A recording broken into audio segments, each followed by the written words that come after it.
Welcome back, everyone.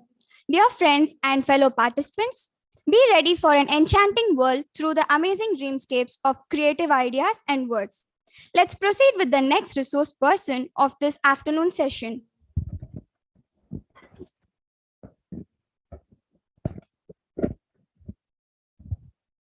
The most respected chief guest, Dr. Abdul Muhammad Ali Jinnah, whose knowledge is as deep as ocean and thoughts are as clear as crystal.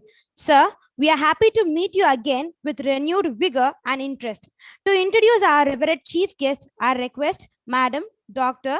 Y.L. Soundarya, Assistant Professor, PG and Research Department of English. Please, ma'am. A pleasant good afternoon to one and all gathered here.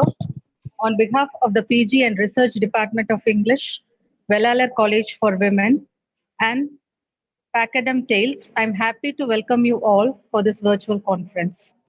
On this momentous occasion, I take immense pleasure to welcome our today's guest, Dr. Abdul Muhammad Ali Jinnah, Associate Professor, Jamal Muhammad College, Tiruchirappalli. He has 22 years of teaching and 14 years of research experience. He is an alumnus of Pondicherry Central University and a gold medalist of the class of 1998.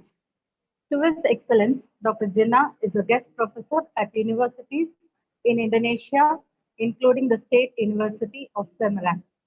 He is a research guide in Bharathidasan University, Manonmaniam Sundarnar University, and Lincoln University College, Malaysia. He has given special lectures in more than 100 national and international conferences in different parts of India and abroad, including Sri Lanka, Thailand, Malaysia, Bhutan, Philippines, Nepal, and Indonesia. Adding to his credit, he is a member of the Gothic Association of New Zealand and Australia, and also a reviewer for Common Ground Research Network, University of Illinois Research Park. He has a great flair for creative writing and has published flash fiction and horror narratives, which are available on Amazon.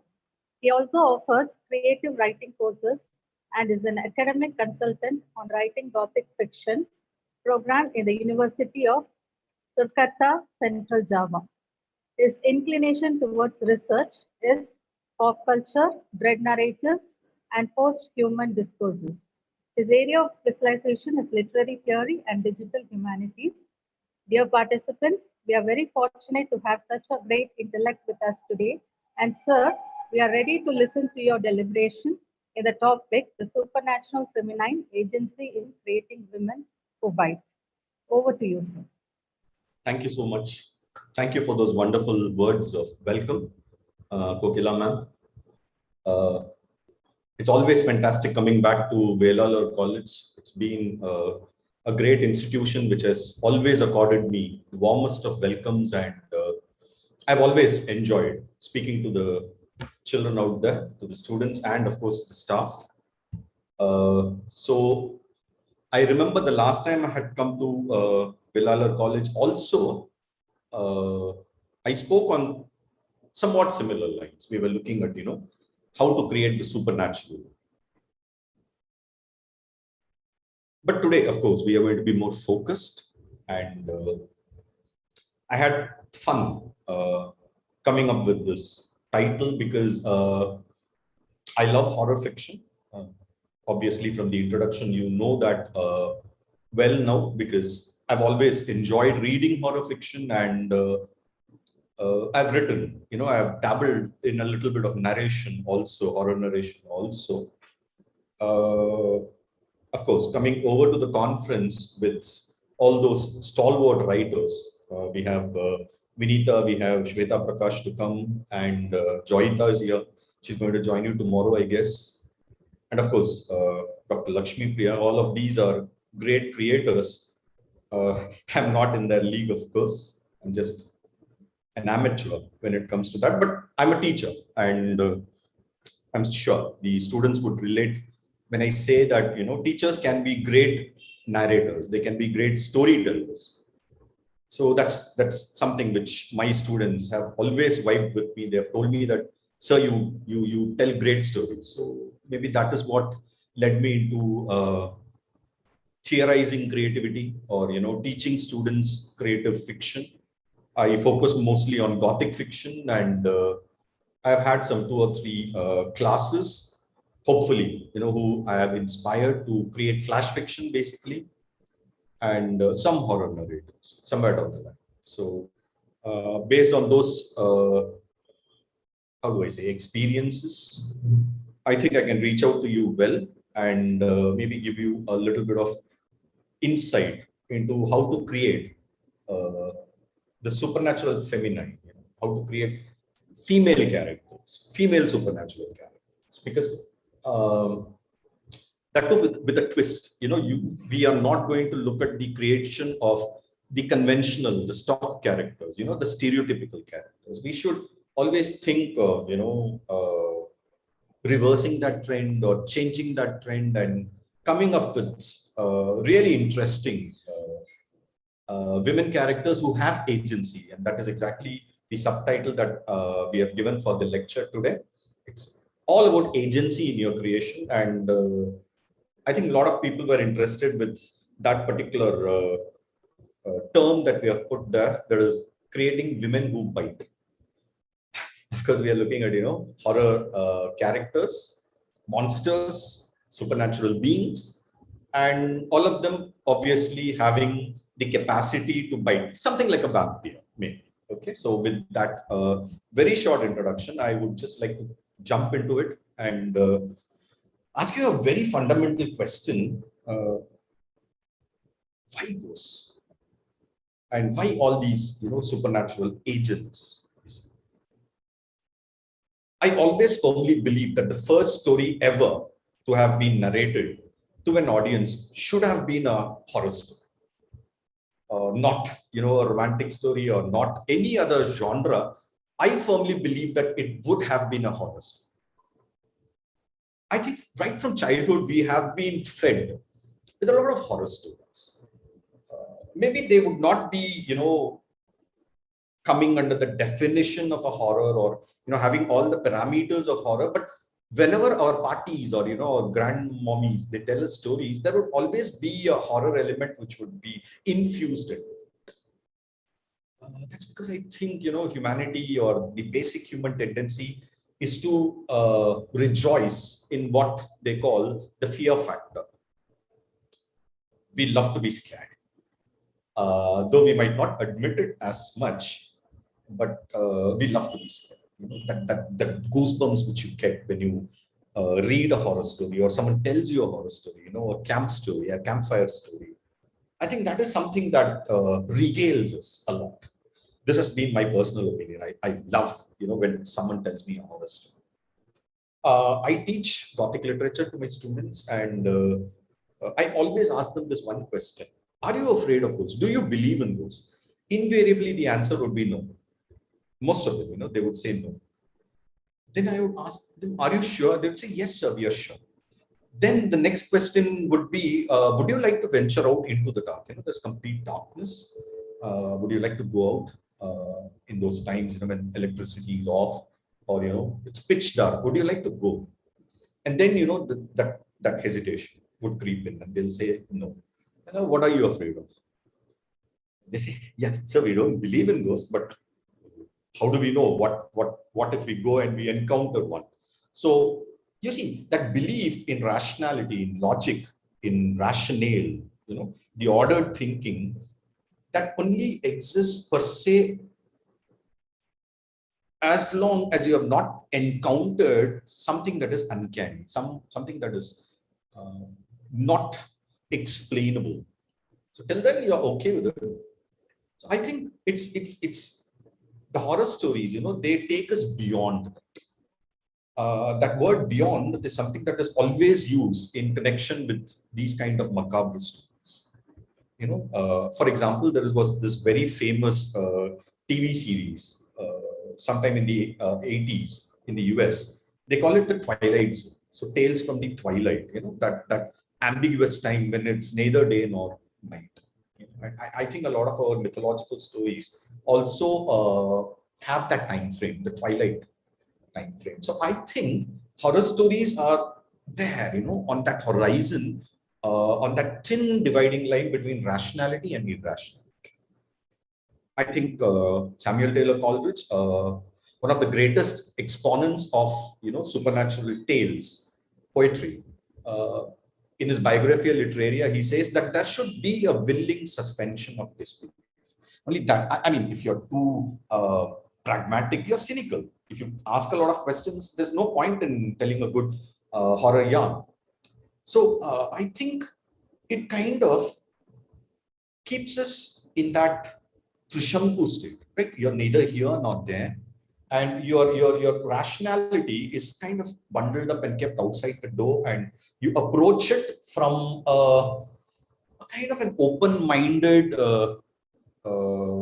readiness to be scared out of your wits. I think that is something great when it comes to horror stories, horror movies, horror fiction. I know a lot of my friends, my students, people whom I am very close to, they are absolutely never ever ready to even see a movie.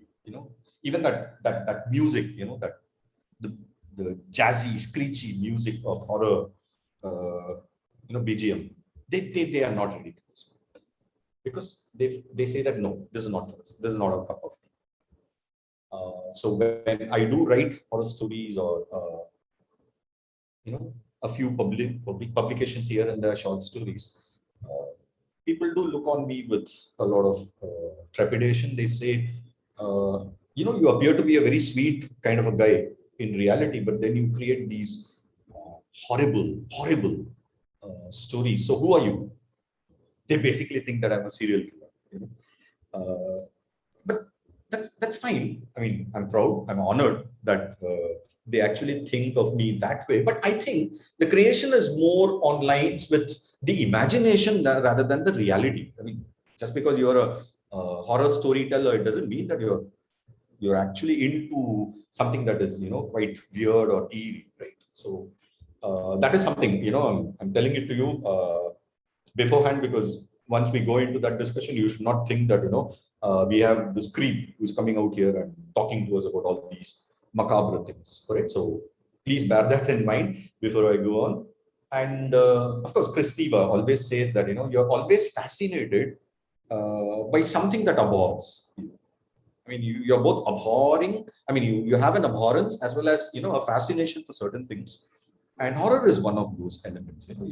You might find it off-putting. You might find it something that creeps you out, but at the same time, you always have that fascination, that elemental fascination, I think, because it's rooted in our DNA right from those days. when there was no electricity, I think it's been rooted into our DNA. The fear of the unknown, the fear of darkness, the fear of something that is inexplicable. So I think that is why these stories are so popular. So I guess for a long time they were kept outside the mainstream of literature. I know that, but once the dams were opened, now there is a free flow of stories. I mean, everyone is contributing, everyone is writing a horror story, at least one, and there are some really good writers of the genre out there. Stephen King is one. Ian McKellen is one, who kind of transcends both the so-called literary highbrow and, of course, mixing it up, with the elements of horror in all its dimensions. The definition of horror has kind of expanded now, and you cannot say that it's only this that is horror. So when you look at horror, basically horror is all about setting. It's all about the narration, the vivid descriptions, and of course the characterization. And I'm very sorry to say that the genre which I have kind of embraced, both in the reading and as well as in the writing, it's not been very kind when you take up, when you rake out gender issues. It's been very patriarchal and very phallocentric when it comes to the creation of women characters. So I would rather look at these kind of stories like the Gothic stories, and the Gothic stories had their beginnings in the Romantic period, and Romantic period was more about individuality and personal freedom, and there were quite a number of women who were dabbling in Gothic.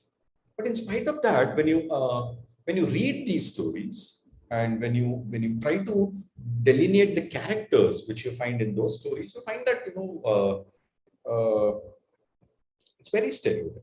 It's very conventional. So it's almost as if you have stock characters, and these women are always put into a bracket wherein they seem only as helpless heroines or the damsel in distress, basically.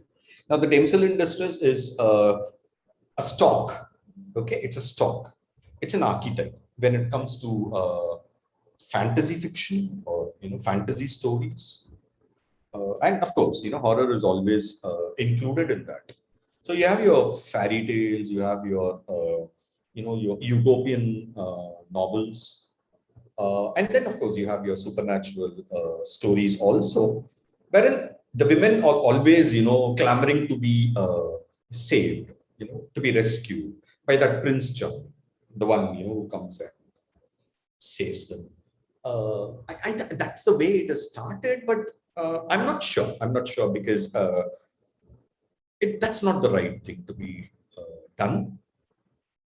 So what I'm trying to make you look at here is that, of course, there has been an imbalance, there has been an injustice that has been accorded to women characters, basically, when it is about these kind of horror narrations. So you always have this, the scream, the woman who screams, and when it is about slasher narratives or slasher stories, you always have women who would be more expendable than the men per se.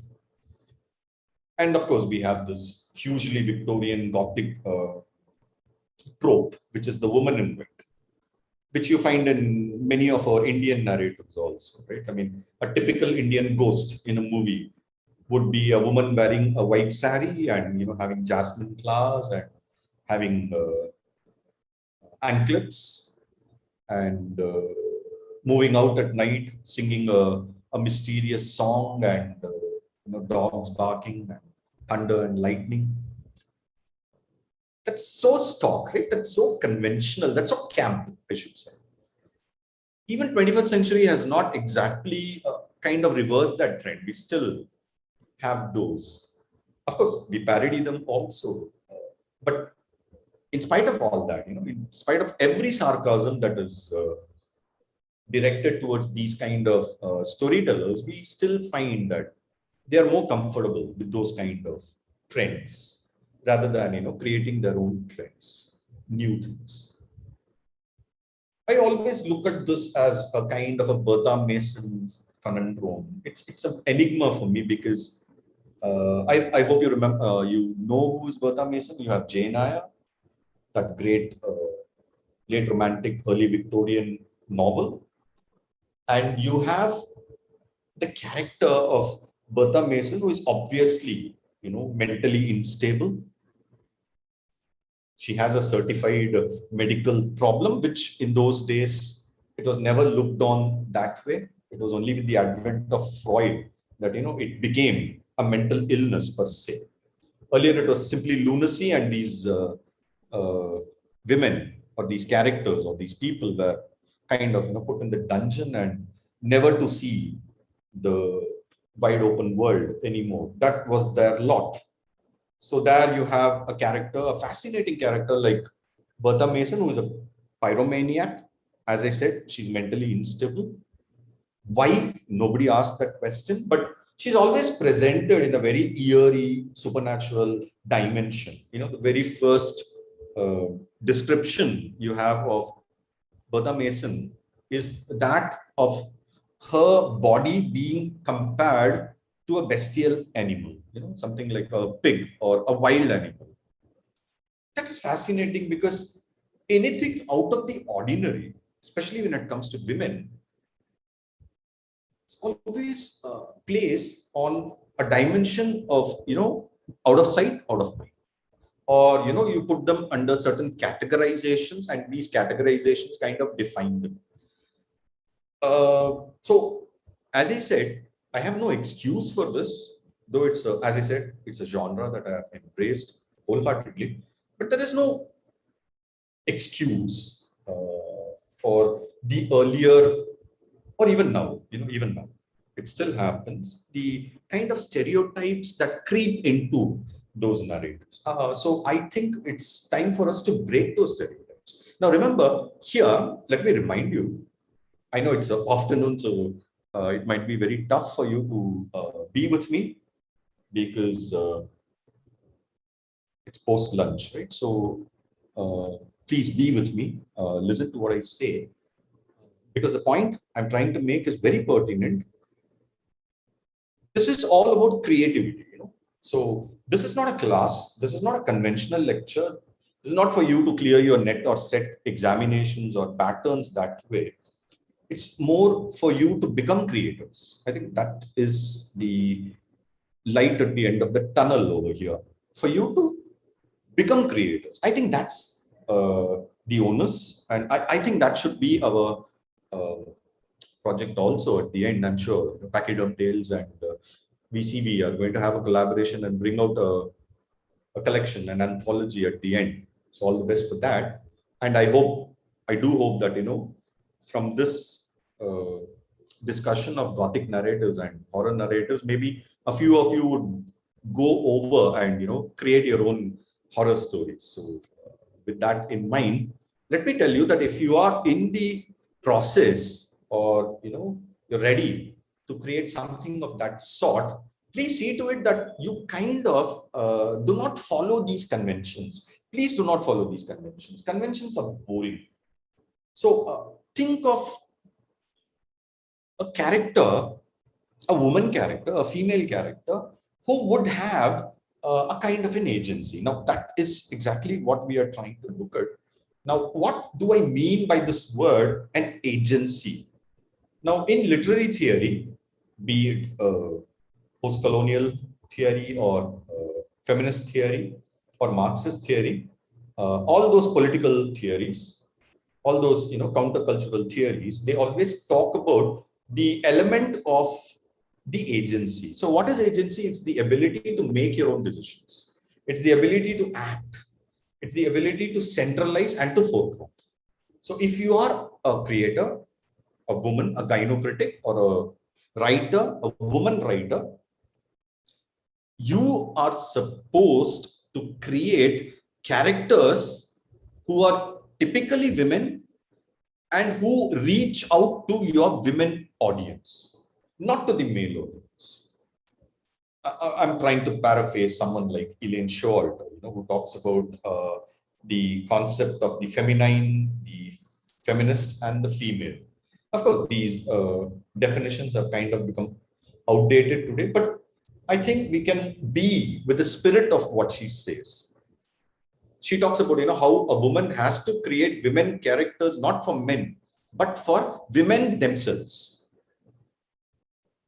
Morning, of course, the keynote speaker was talking about the concept of an creature feminine, So if there is going to be a language of women, which is going to be written by women and reaching out to women, I believe characters also, I do not know the exact French term for that. So maybe we can put it this way: women who are agents as writers and women who create characters who have agency, and they reach out to a reading audience consisting of women who are having the agency to have the reading process in full freedom. That is the sort of outlook I think you should be looking for. This is just for your information. Of course, we have something that is called the Bechdel test, which is essentially a test which is sort of experimented upon a lot of movies, wherein they ask three basic questions. Are two women talking? How much time do they talk?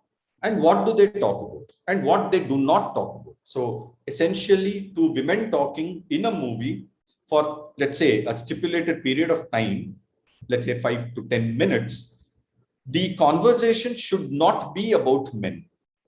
The conversation should not be about their boyfriends or their children or their fathers or their husbands or their lovers. It should be about themselves. Now, when I use this term themselves, it should be about them, not the men who surround them.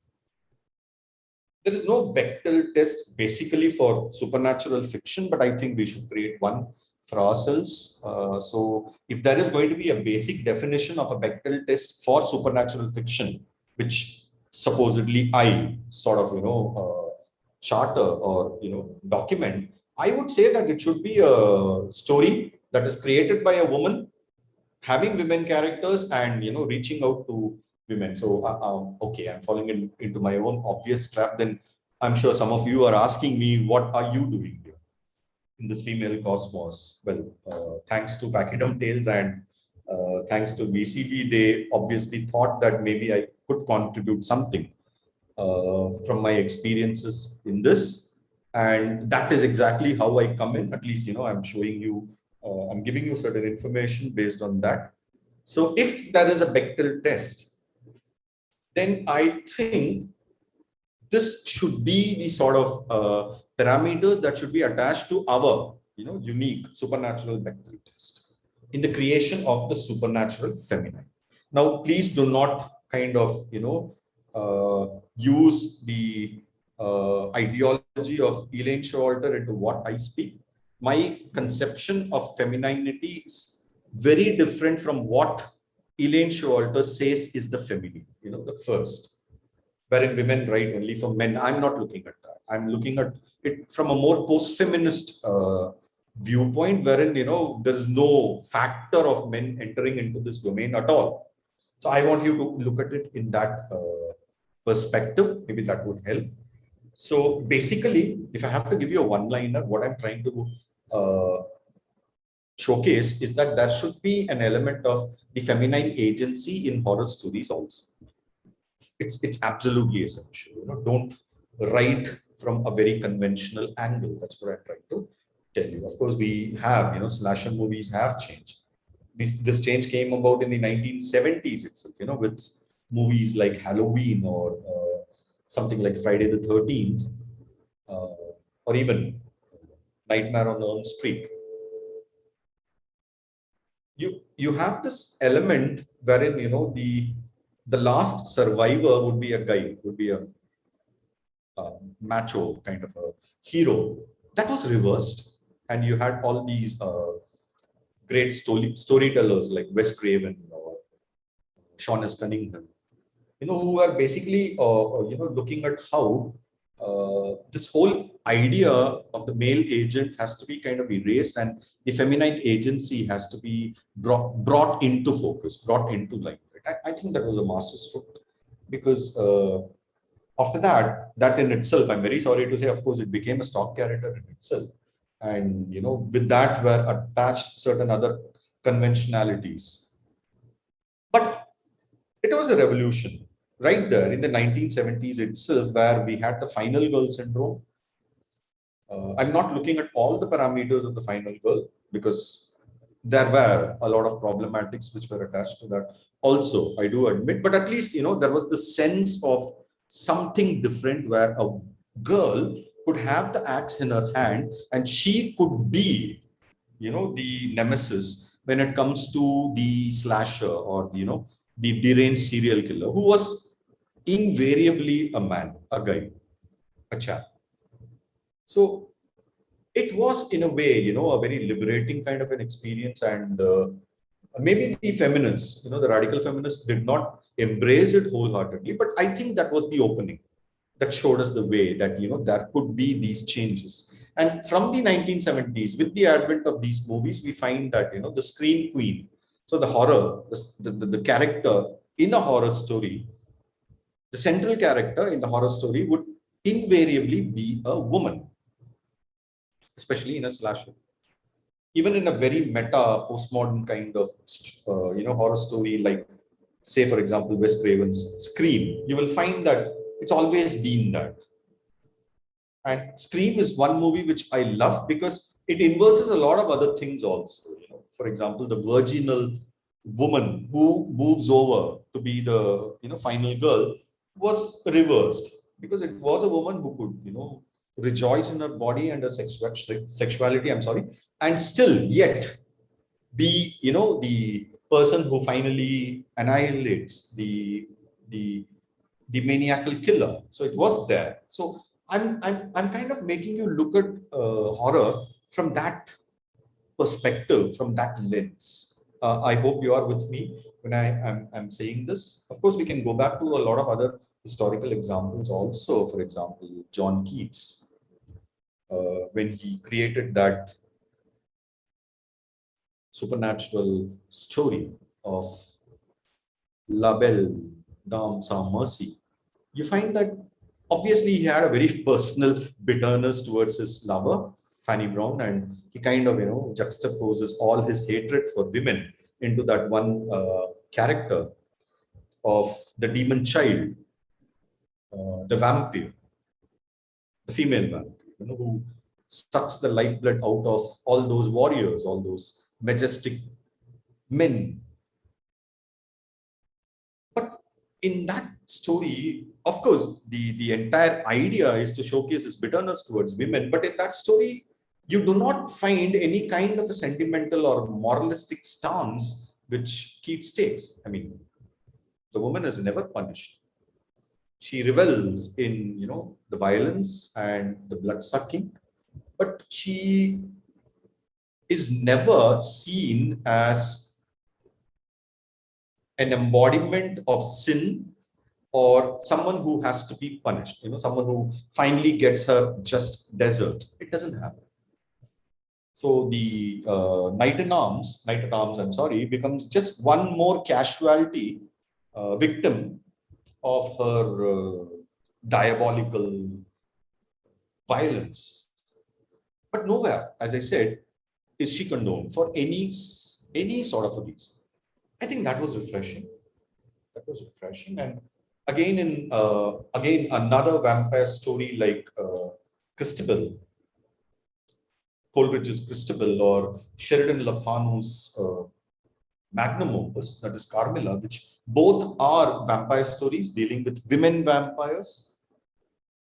I don't think there is an element of judgment, or I think those were creators who kind of sort of opened their hearts and created these kind of women characters, and they said, okay, let's not talk about morality at all. Let's keep it out. Something like that. Maybe there might be small elements here and there, but I think the overtone was more about a kind of a rejoicement of feminine, not just sensuality, but feminine agency in some way or the other.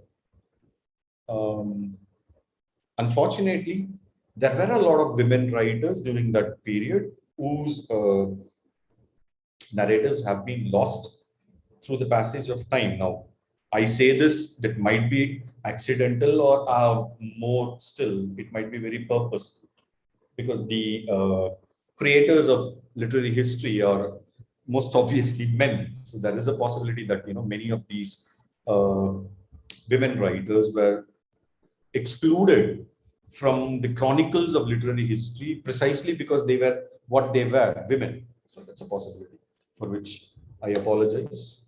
But a few who still managed to, buck that and still find, reading audience even in the 21st century. You have examples of Daphne du Maurier, whose excellent supernatural story, that is Rebecca, which was made into a movie by Alfred Hitchcock himself, considered to be one of his best movies. You'll find that there are elements of feminine agency over there, not just in the character of Rebecca or the old wife or the housemaid. Every one of them is a very rounded character, and ultimately the hero, who just like Rochester, in Jane Eyre, the hero kind of moves in a curve from a character of sympathy as it is created, but then somewhere down the line, in the middle of that arc, he comes across as a character who does not deserve our sympathies at all. He's a character of someone who has to be looked through the lens of derision.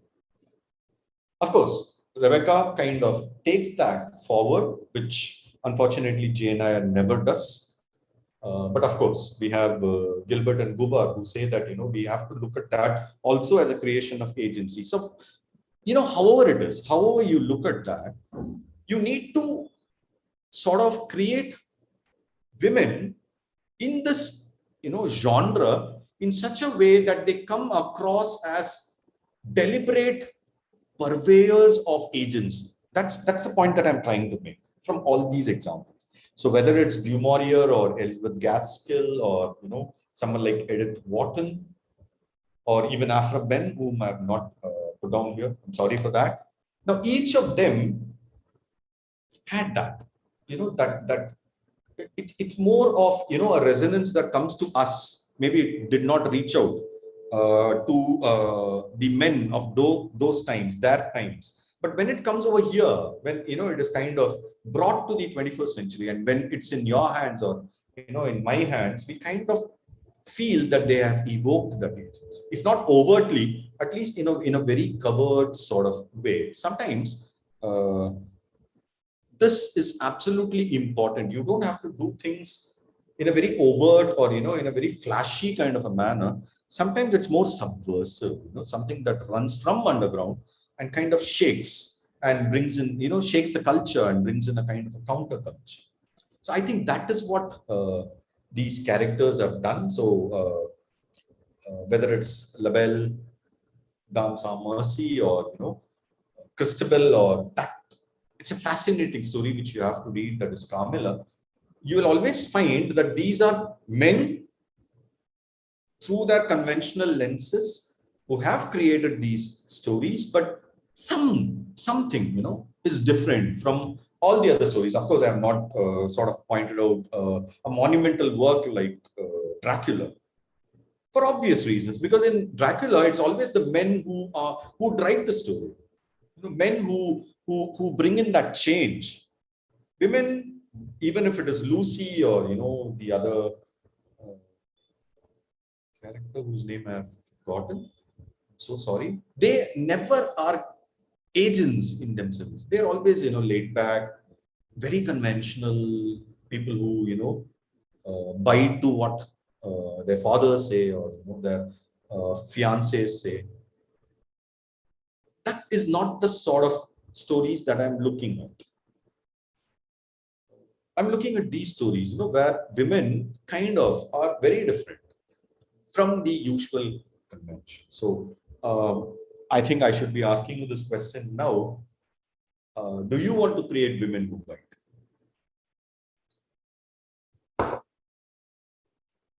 Now, Of course, I'm talking about bite in the sense of, I'm kind of using a pun of that famous post-colonial idiom, which says that the empire writes back, which in itself is taken from Star Wars. The empire fights back, becomes empire writes back. Now I'm using it more in terms of the margin biting back.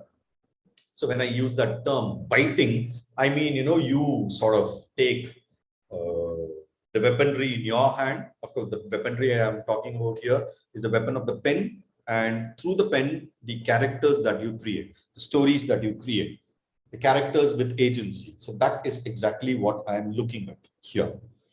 So if you want to do that, if you really want to create a supernatural story of horror, sorry, with women characters, I think you basically have to go back to your myths, your history.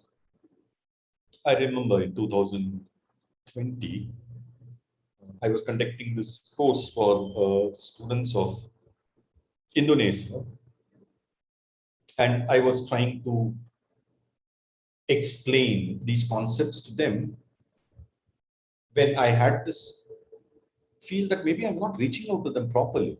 I was giving them a lot of Western examples. I was giving them a lot of Indian examples, and then suddenly I felt that I'm looking at it from a very wrong perspective. So I excused myself. I spent 2 days researching about the Indonesian folklores and the Indonesian vivid imaginations of supernatural beings, and I understood that they have a whole mythology of ghost stories and supernatural apparitions. So I felt, okay, fine, maybe I should be talking to them in their own language, from their own culture. And it was that time, I fortunately, Netflix has a lot of Indonesian horror stories, horror movies. So there was this hugely fascinating story of Kuntilanak, which was fascinating because the kind of mostly horror characters, ghosts, are very common. They might have different names and terminologies, but mostly they are very common. But every commonality will have its own singularity also. So the concept of Kuntilanak was so much in concurrence with, let's say, our own, Rattakateri, which I'll be talking about in the next slide or so. But I'm sure my Tamil students would be very, when I use this term Rattakateri, they would immediately conjure up that apparition in their minds. It would come to them because it's part of their culture. They have grown up listening to, or even narrating the stories of this Kateri. So for them, it was the Kuntilanak, and we sort of hit it off. And at the end of that, when they were supposed to pass on their assignments in flash fiction, I was amazed by their creativity. So you see, it was that, for us, it was that association of sensibility. The minute I was able to relate to them, they came back to me with all their creativity. And that is exactly what, my dear children, I'm trying to tell you also. So look at our own rich heritage of women ghosts, all those ghostly apparitions, and the monsters, the feminine monsters, which we have in our own folk tales, which is the repository of our culture. It's there.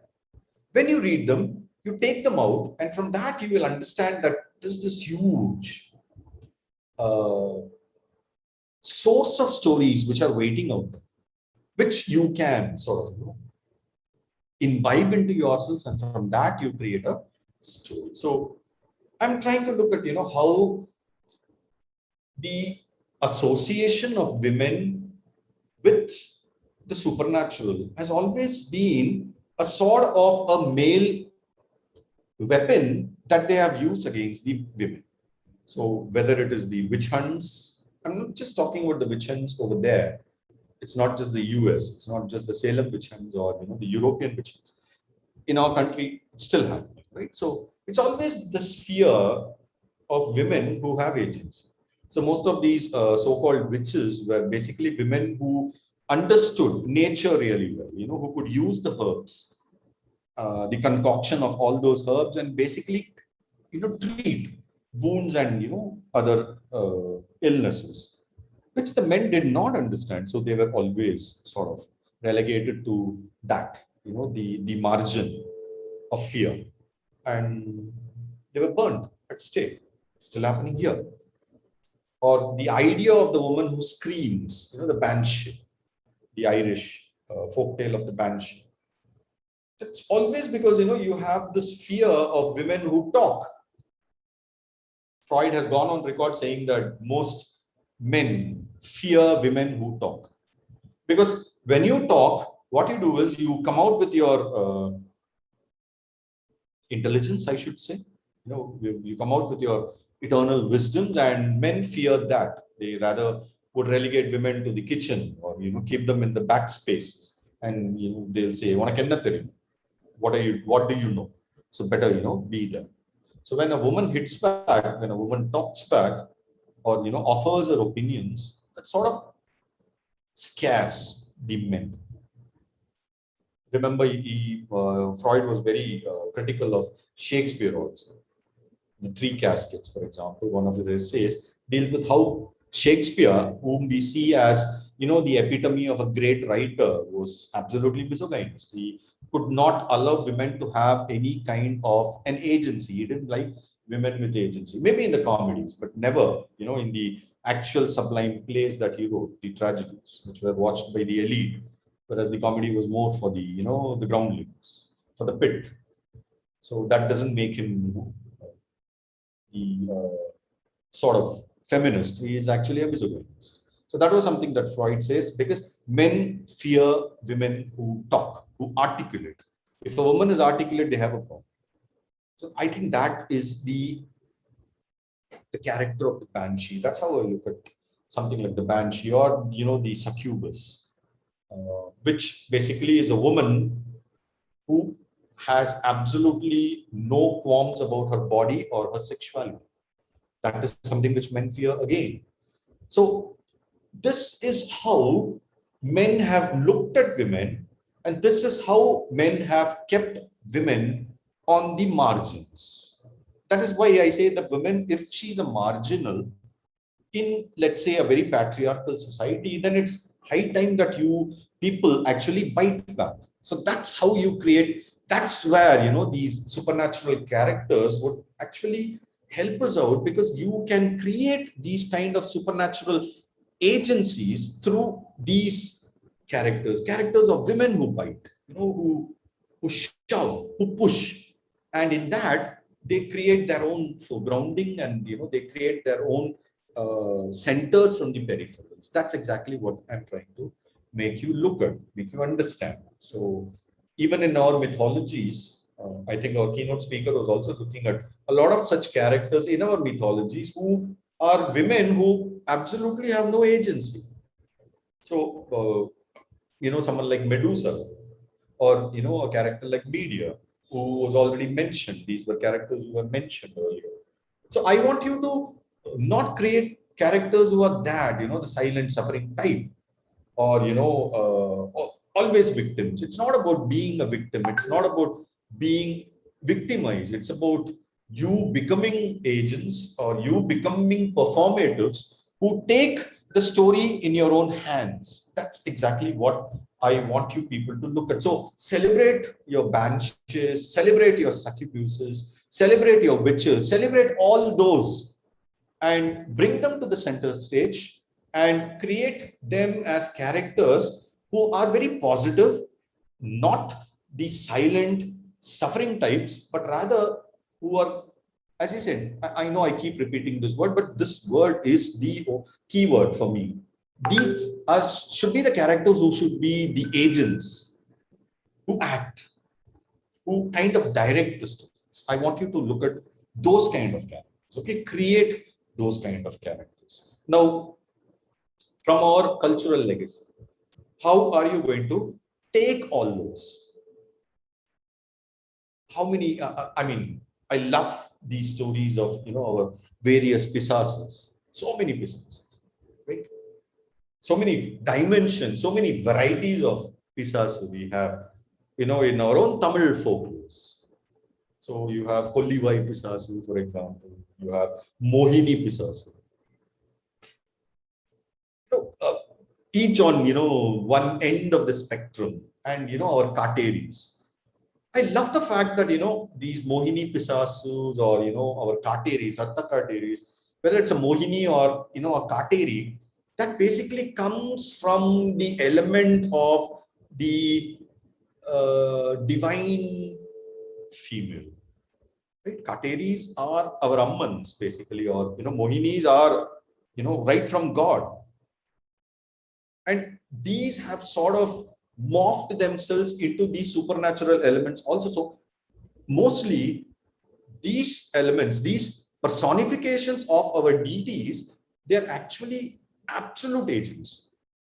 They are people who are, on the forefront of, how do I say, of punishing. They are not the victims. They rather become the perpetrators of a kind of a divine justice in themselves. So that's how you have to look at these characters, The Yakshis, who is basically a Malayalam version of our Mohini Pisasu, someone who can sort of, seduce a man and, use the man's body. I think it's a kind of a reversal from what you generally see in these kind of movies or in these kind of narratives. I love the Bengali Shakchunis also, who are basically demons. But these are demons who have a strong individuality of their own. This term, Sunyam, black magic, voodoo, whatever you say. In Tamil, we use it as Pilli Sunyam. Pilli Sunyam Eval. I love that because, no, please don't mistake me. I'm not a black magician or, I do not support black magic that way. What I mean to say is that the very term Sunyakari, which I think is a Tamil equivalent of, let's say, the North Indian Chudails or the Dayans or, the general English term that is witches. When I use that term Sunyakari, I mean a person who performs this kind of magic.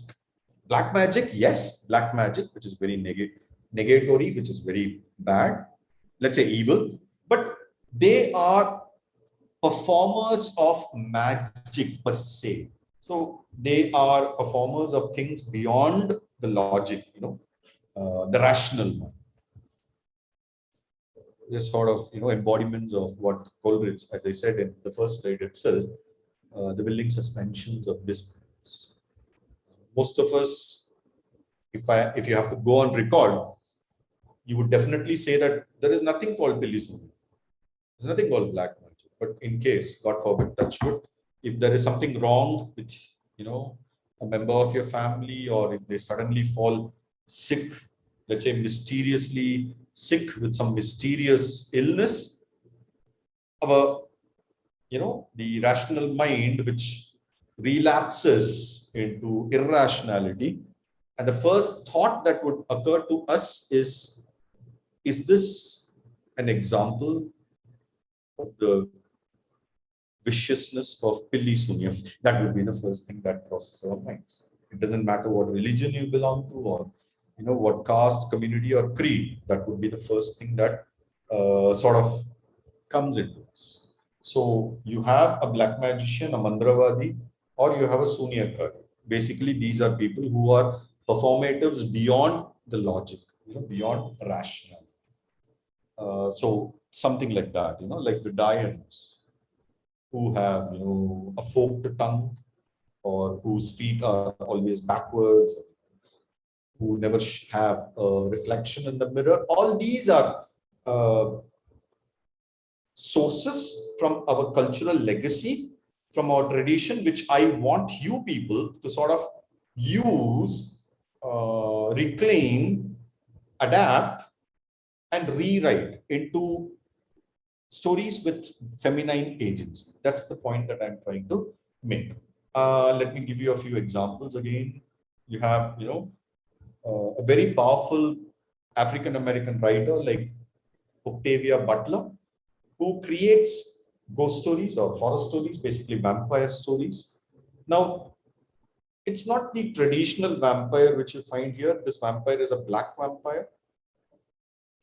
So it's not a black exploitation movie also. It's a black vampire, a black woman vampire, a female vampire who is eternally young. She looks 12 years old, though she might be 300, 400 years old.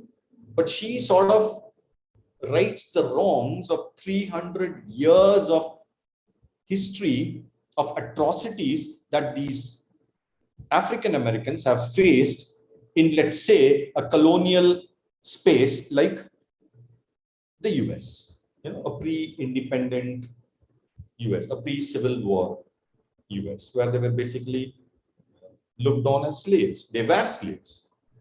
So she sort of rights that wrong. So she bites white people, she sucks their blood because, come on, symbolically, metaphorically, that's exactly what these whites have been doing with these, the so-called slaves. They have been sucking their blood. So that is the kind of appropriation that Octavia Butler takes, because the vampire story is basically a white man's story. So she appropriates that and she creates her own story, narrative about a woman who bites. And this woman is a woman who bites with an agency. Now that is the kind of story that I want you to look at. I was very fortunate to mentor a group of 5 women who wrote ghost poems or ghostly poems, supernatural poems. And it was published by Yuki Ito under the title White Eyes, Black Shrouds. As I said, I was very fortunate because I had to read them, sort of edit them, give them some suggestions about changes and whatnots. And then we came out with this very fine example of supernatural poems. I had fun reading that because it opened my eyes to so many different genres, subgenres of the horror narratives, which I was not much aware of before I read these stories, before I sort of curated these poems. So that is something which I liked. I will discuss more about this in the next slide. I'll just give you 1 or 2 examples from that. I was looking at some of those movies that have come out, or TV series, web series that have come out, or OTT series that have come out in the last 2 years, and even some even earlier. I'm just putting 3 examples here for you. One is this fantastic web series. I think it was on Netflix, which was called Ghoul.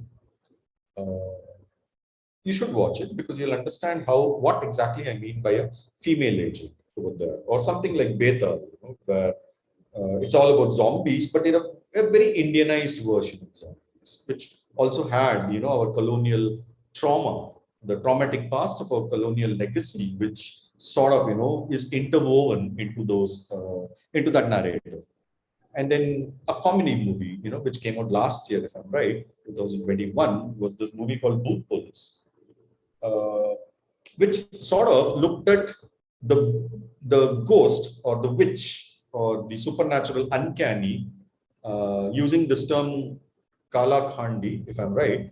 And there you had a Northeastern women victim who becomes that. Of course, victim is something which has to be removed from our terminologies. But then these things do happen, and this woman, how she kind of mutates herself into that supernatural entity. It's said with a kind of difference which I found was very refreshing. And someone as old as Ram Gopal Verma also, who has passed his creative genius in his recent creations. But there was a time when he created all these horror stories with Urmila Matondkar, his muse, and she always played a character with agency, whether it was that ghost movie called Bhoot, or that home invasion movie, which was Kaun, or the serial killer movie, which is Pyar Tune Kya Kiya. So that it's not a serial killer movie per se. It was more about the stalker, but the stalker in reversal, because here there was a woman stalker. But the man has to be blamed for that. You should watch that movie to understand that narrative strand over there. So these were movies which were, as I said, movies which sort of reclaimed women as the agents. So that is what I am basically looking at. So this is the anthology which came out last year. Unfortunately, I do not have a physical copy. So I've taken this screenshot from Amazon and I'm just showing it to you. It's a fantastic piece of work, anthology. I think you should read it because these 5 women poets, they sort of created characters with a lot of agency. And I loved reading it. That was a fresh take, I should say, on that genre of the feminine supernatural.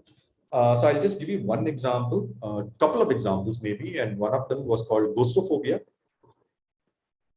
We normally associate ghosts and fears together, right? So basically, ghostophobia might mean the fear of ghosts. But I think this was a refreshing take. It was not the fear of ghosts per se. As we see it, it was the fear of ghosts. Basically, what do the ghosts fear, not what ghosts we fear. I hope you understand what I'm trying to tell you. It's not about our fear of ghosts. It's the ghost. It's the fear of the ghost itself. And what do these ghosts fear? It was very interesting because here we are looking at a character, all through life who has been sort of victimized. But it was not a kind of sentimental or melodramatic take on that. It was more of a celebration of humor, a sort of a black humor, which is associated with this poem. Maybe we can just have a very fast read. Do you want me to read it for you? So I'll read it a bit fast. Little did I know when I popped those pills and pushed it inside my throat, with gushing water from my thermal flask, that even after death, your fears haunt you unaltered. I lived all my life with a gargantuan heart and matchstick body that no Fevikwik could keep my bones pasted. The dogs were biggest of all bother, for they never left me without a fight. One day, as I was walking, talking to my chubby friend Nimu, he revealed why dogs despise me so much. Grow a little fatter, they might leave you unagitated.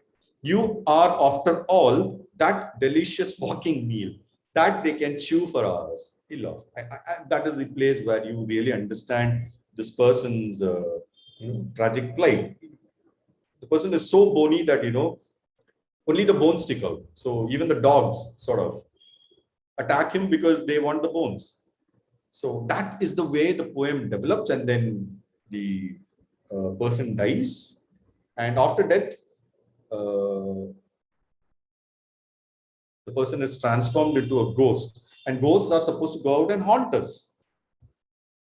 But this person cannot haunt because even after death, it's only a skeleton. It's just the body, the bones that are sticking out. So even after it becomes a ghost, it's not happy.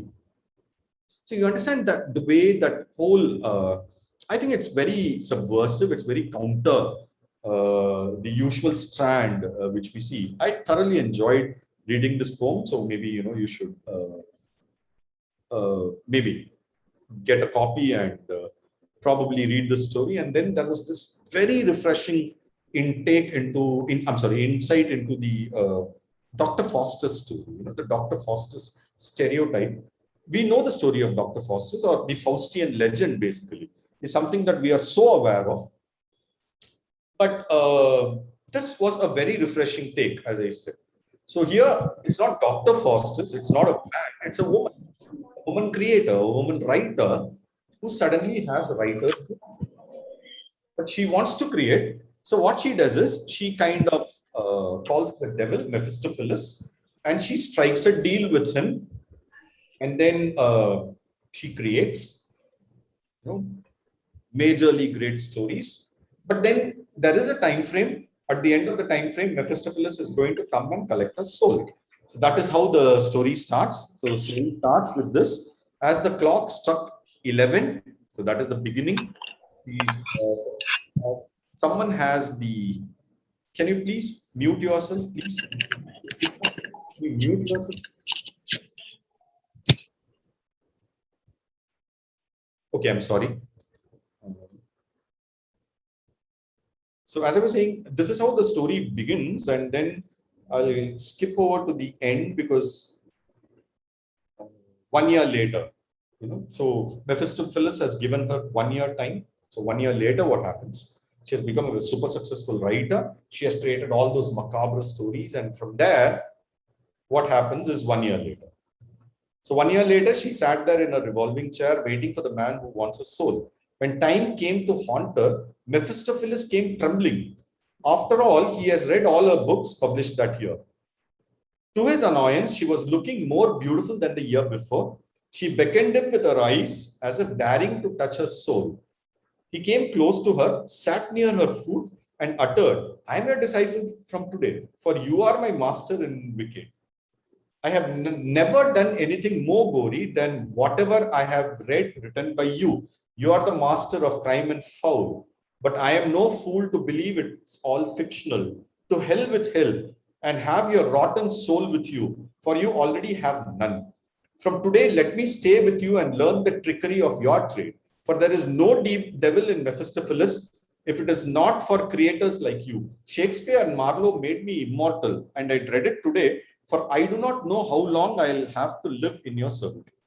You see that twist in the tale, the absolute double whammy which she creates over here. I think that's a masterpiece. So I may have been the mentor, but this person created an absolute original masterpiece. So hats off to her, hats off to all those people, and hats off to you also, because hopefully you would go on and create such masterpieces. Remember, create women with agency. Create women who are powerful and powerful in their own rights, not powerful because they are attached to some man, not powerful because they ultimately have to fall back on the societal pressures. They have to be powerful in themselves, by themselves, and through them, the readers, they also invoke that power in themselves. Okay, so with that, thank you so much. My time's up. So if there are any questions which you would like to ask me, please do. I'm open for questions also. Okay, so before I finish, I would just like to show you this. Now, this is a pie chart. This is a book that is written by Shweta Prakash. You're going to meet her tomorrow. This is published by Pachyderm Tales. And this is one example of the Pisace, which Shweta has used over here. So in this, you have a character of a Pisace who travels the world, and the kind of experiences that she gets from her travel, or her perspective of the world. So the character here is a pink Pisace. Shweta has called her a pink Pisachi.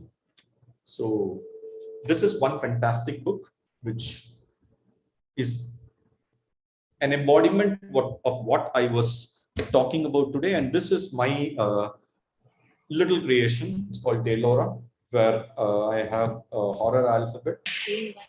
And mostly what I've done in this horror alphabet is that I have tried to create these kind of women with agency. If not all, at least many of them. So I would like you to go through these books. This one also. There is one story here which I love, and that is W is for watching over. It's about a woman creator once again. So these are two examples. So yes, that's it from me. The portal is open for questions.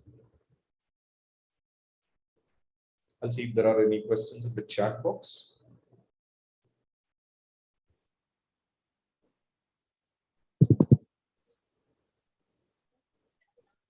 Okay, there are no questions. Participants, if you're having any questions, you can just post it in the chat box, or you can unmute and you can talk.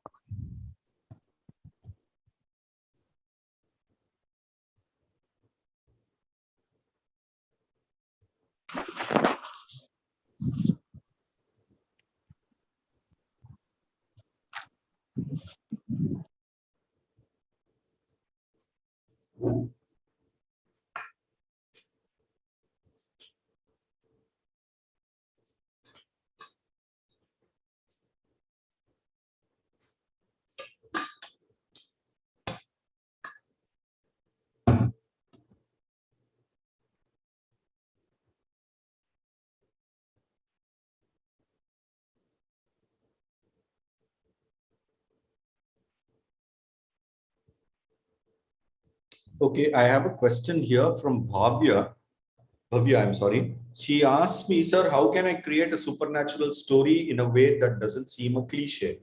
I'm very happy that you understand what a cliche is when it comes to a supernatural genre. So since you have asked me this question, I'm sure you know that these are the stories which are going to be cliches. These are the characters which are going to be cliches. This is a setting that is going to be a cliche. So when you come out of that, try to create a story which is something very unique, something from your own perspective, and something from your own experience. Now, for example, let me go back to Ram Gopal Verma, the one whom I mentioned some time back. Now, I said that he created fresh stories because, okay, there is this movie called Booth. It was made into Tamil also. I think in Tamil it was called Shock, where you had Meena and Prashant, who played the lead characters. There you had Urmila and Ajay Devgan. Now, this is a conventional ghost story. It's the same old story, same old story. But what Ram Gopal Verma did was that he created something unconventional out of that. Instead of, setting that story in a haunted booth bungalow or, in a palatial mansion or in a village, he took it to the urban scale. He took it to Mumbai of the 2000s, where, you had high-rise buildings. So there are penthouses and, duplex apartments. So he took it there. The characters are, for example, I think Ajay Devgan worked in a software or something like that, in a corporate world. And Urmila, though she was a housewife, was a character with a lot of agency in herself. And then you had, the ghost possessing her. But it was done with a lot of difference. And, the camera angles, everything was very personal, very fresh.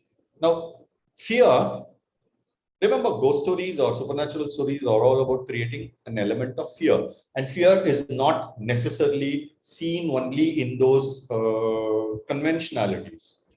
So what is the 21st century fear? Think of it in that terms, and from that you create a story. So maybe, it might be the fear of loneliness. It might be the fear of dirt. It might be the fear of technology. It might be the fear of corona. Why don't you think of, stories in that terms and come up with something very refreshing, Bobby? I hope I've answered your question. And there is one on from Aarti, who's asking me, where did she go? Oh, yeah. Any Indian horror books which do not follow the same stereotypes? Well, you know what? Unfortunately, there are not many Indian horror books which do not follow what you call these stereotypes. Of course, there is Satyajit Ray, who has created a lot of very interesting ghost stories, supernatural stories. But then most of us would say that Satyajit Ray is old, it's traditional, he is passed on. So it's not about the age, it's not about the writer's chronological order per se. It all depends on the mind. So other than Satyajit Ray, is there an Indian creator? I'm not sure. I'm not sure. I'm not sure. Let's go on and ask this question. Are there really Indian creators of horror?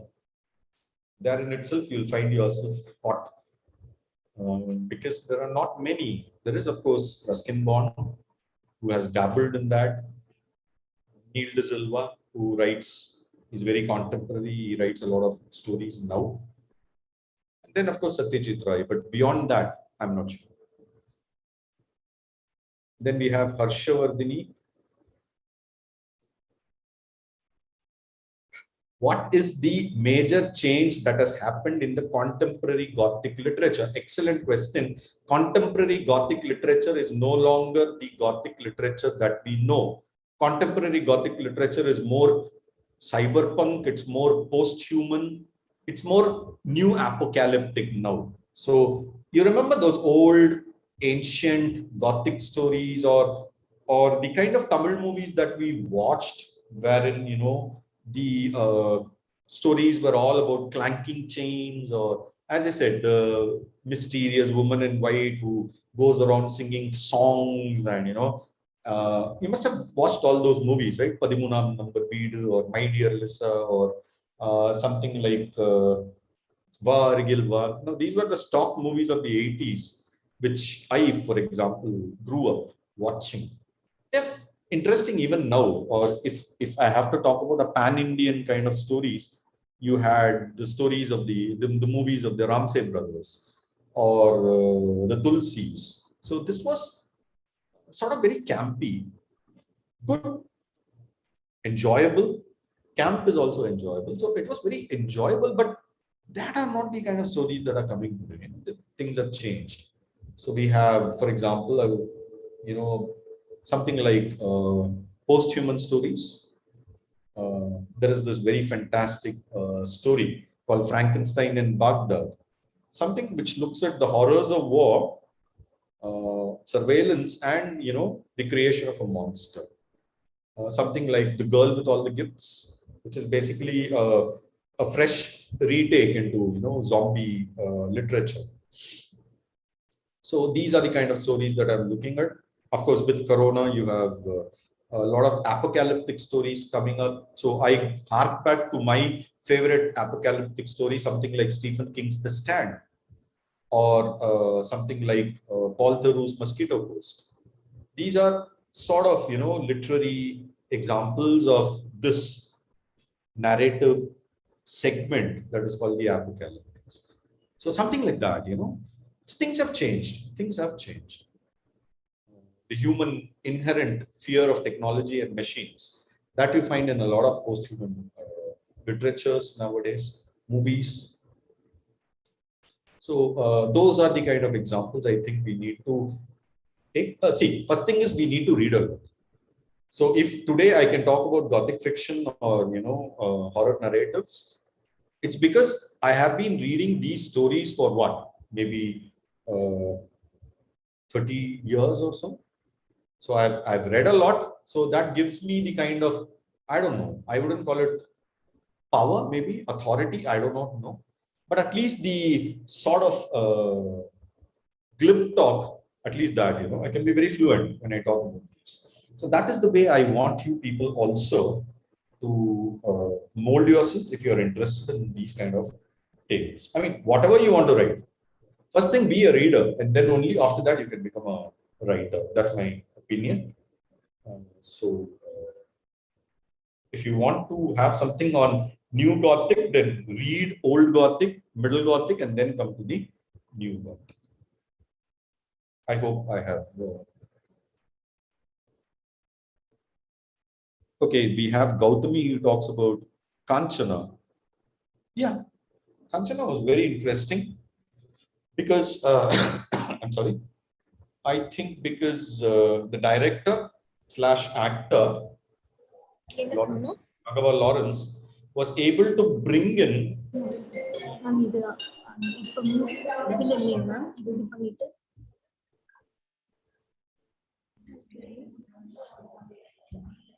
Okay. Can you please mute yourself? So, as I was answering to Gautami, yes, it was very different because there was this, the transgenders getting a mainstream. It was a very interesting movie.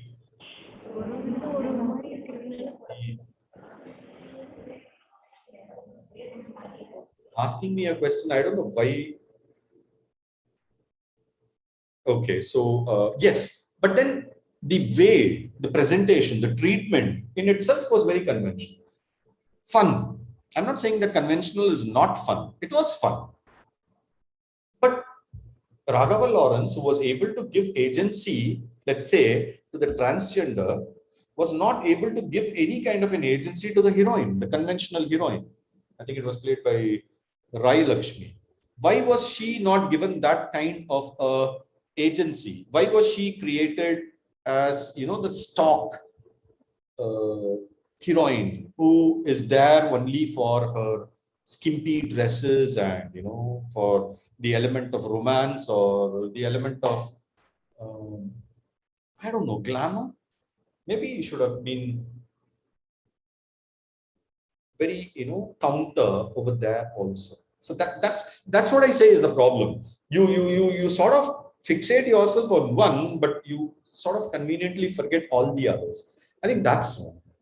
If you need to be someone who is very new, contemporary, if you're taking a retake, then it has to be a retake which sort of looks at the retake of everything, every character. That's the point. Okay. Thank you for asking me this question, because I think from this question I was able to give you a very concrete idea of how supernatural texts work and how they should not work. So thanks for that. Any more questions, participants?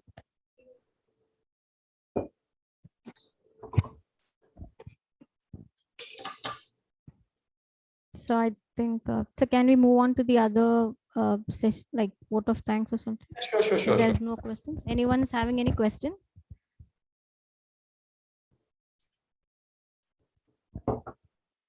Okay, sir. Thank you, sir, for sharing your expertise with us, which help us to think not only on what we are doing, but also how we are doing it. Sir, we ensure that by all your suggestions and recommendations, we improve both the condition and position of women in creative works.